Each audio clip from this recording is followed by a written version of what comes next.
Well, hi, my name is Ilka Vega. I'm originally from El Paso and Ciudad Juarez borderlands, but I'm currently based in Geneva, Switzerland. And my background is on sustainability and social justice. And today I will be discussing with you the principles and strategy that a team and I develop on sustainability, a group of the working group on sustainable environmental management from OHCHR. And I'll just share with you general principles of how to systematize environmental and human rights considerations into all aspects of organizational management across industries and sectors, including, of course, the construction industries.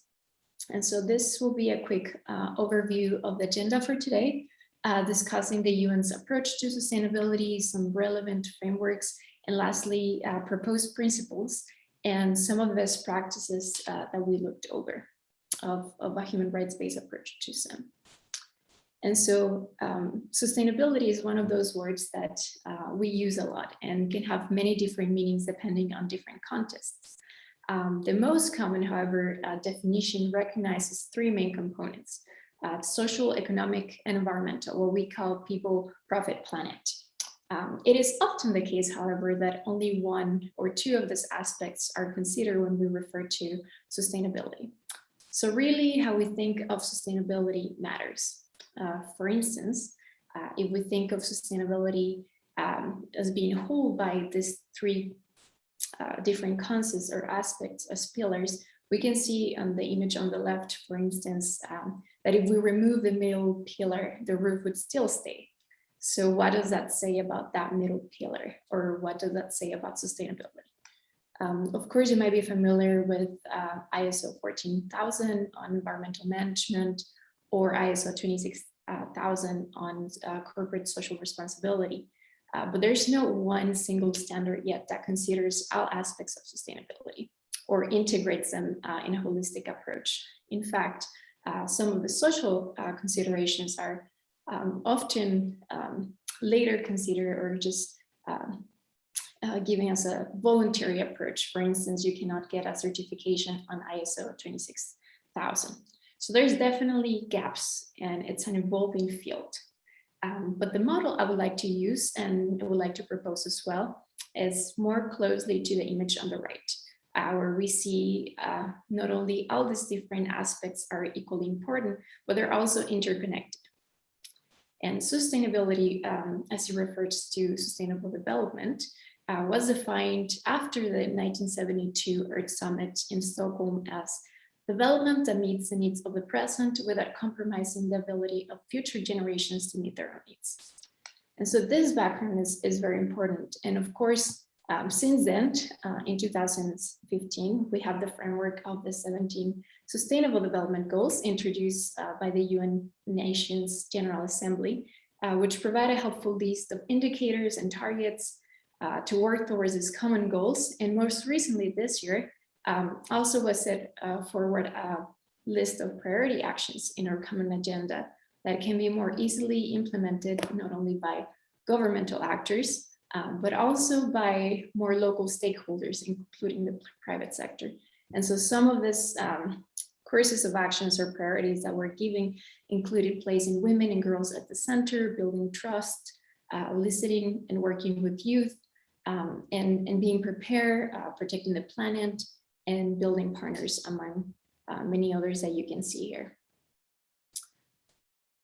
And so for this framework of sustainable development, of course, also includes responsibilities for the United Nations. And so in fact, all UN agencies share their sustainability efforts and data under the Green and the Blue report managed by UNEP, and follow the UN sustainability strategy, and are mandated under that to implement environmental management systems. And so with this mandate in mind, OHCHR, the agency that I worked with in this past few months, and I decided to take it a step further and develop a human rights-based approach to sustainable environmental management. And so this was done not only to ensure that human rights were not violated when carrying out environmental efforts, but also to have a more progressive interpretation and approach to both social and environmental targets, so maximizing good impacts for both. And so this year, the UN actually recognized the right to a healthy environment. And for us, this was our main entry point in connecting human rights and environment, particularly two main principles that we recognize in the work of the Special Rapporteur were one, that human rights depend on a healthy, clean, and safe environment. And second, that a healthy, clean, and healthy environment depend on human rights being respected. And so these two principles are very interconnected. And with this in mind, we utilize a mixed methodology and a wide set of case studies from the private and public sectors, as well as UN and human rights reports to develop a framework which hopefully will be available early next year on a human rights-based approach to sustainable environmental management.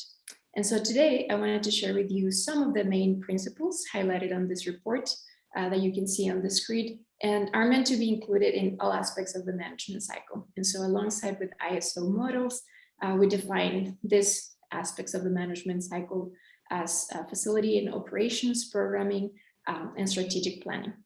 And so as you can see here, this list includes carrying out, of course, due diligence of the possible social and environmental aspects of new and ongoing projects, utilizing indicators based on human rights, and using progressive social and environmental targets, of course, promoting transparent and increasing reporting on social and environmental impacts, as well as industry sharing of good practices, as we're doing here in this space, and building internal and vendor capacity to support a human rights-based approach to SEM, as well as opening agreements and feedback mechanisms for community stakeholders to engage and seek remedies when needed. And lastly, allocating funding and resources for remedies, as well as for sustainable environmental management practices and corporate social responsibility improvements, as well as improving generally sustainability goals. And so maximizing both, of course, short, but also long-term impact of projects. And so some of the case studies that we analyzed were found a wide set of best practices of a human rights-based approach to sustainable environmental management. And we try to summarize some of these very different practices in a few main areas. And so we recognize how they involved local communities in seeking sustainable solutions, their use of social inclusive labor and procurement, good reporting practices on environmental footprint and social impact. They utilize creative nature-based solutions, and they seek poverty alleviation and environmental improvements. They also utilize low carbon alternatives and renewable energy. And so, of course, within this, more concrete examples also were very varied to anything from including vegan catering options in cafeterias to purchasing low carbon vehicles, increasing renewable energies by installing solar panels, the greening of spaces in their facilities, utilizing gender sensitive approaches when comparing procurement options, really a wide set of factors and how they were considering best practices for a human rights-based approach to SEM.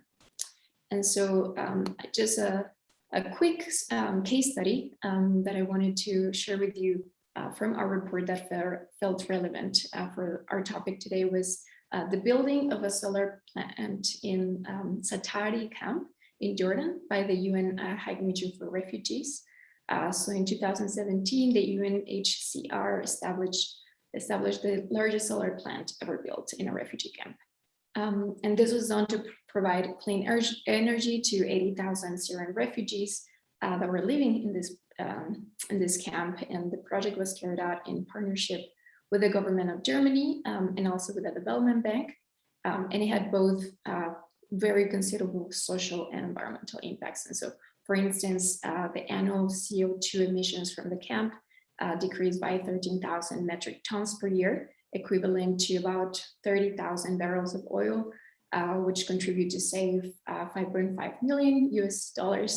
And now they get to be reinvested in humanitarian projects across Jordan.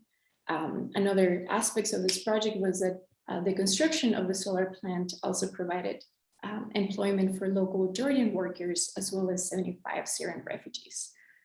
The plan also was connected to the Jordan power grid. So any unused energy was fed back into the network to support the energy needs of the host community. And so it really had really good impacts, both environmentally, but also socially for not only the camp, but the community in large. And of course, this is only one of many examples I can give you, but this is just to highlight the potential in cooperation between international actors, such as UN agencies, governmental entities, and local communities. And then second, also that utilizing a more holistic and integrated approach to sustainability, as well as a human rights-based approach, really provides us with a lot more possibilities to maximize positive impacts for both our projects and especially for people and the planet. And so utilizing, gender-sensitive approaches, as well as participatory approaches, can really help us guarantee that the legacy of our work goes in hand with the prosperity of the local community, and that we're building together the vision really of our common future. So thank you so much for your attention. Please keep an eye open for the report on the framework from OHCHR and the beginning of next year, and please feel free to contact me if you have any questions. Great. Well, thank you again for the opportunity to participate in this forum and for taking human rights into consideration for sustainable construction practices. Again, please keep an eye open for the framework and the report by OHCHR next year, as well as for any other reports coming up in this coming months after COP from both UNEP and OHCHR, as well as the UN General Assembly. They should be following up on more integrated resources for private and public sectors to be able to translate these global frameworks of sustainability into local action. Thank you.